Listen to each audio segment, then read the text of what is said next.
आहत होइथिबा पश्चिमबंग मुख्यमंत्री ममता बानार्जी को नहीं बड़ खबर सामना को आसी तांकु केही पछरु ठेली देथिबा सूचना दैछंती हॉस्पिटल निर्देशक।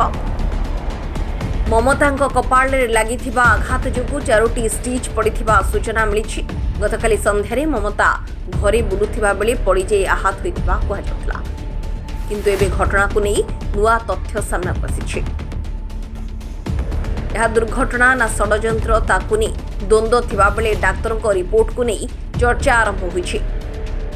ममता को कहीं पछरु ठेली देथिबा एसएसकेएम हॉस्पिटल निर्देशक मानिमोई बंदोपध्याय कहते।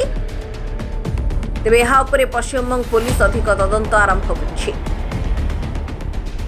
ममता ईसीजी सीटी स्कान सरिथिबा बेले तांकु डिस्चार्ज करा ଯାଇଛି। एने तृणमूल कांग्रेस आनुष्ठानिक सोशल मीडिया अकाउंट रे सूचना दे जाइछि। ममता आरोग्य कामना करिसेंती प्रधानमंत्री नरेंद्र मोदी, मुख्यमंत्री नवीन पट्टनायक सह बहु विशिष्ट नेता। ब्यूरो रिपोर्ट, ओडिशा समाचार।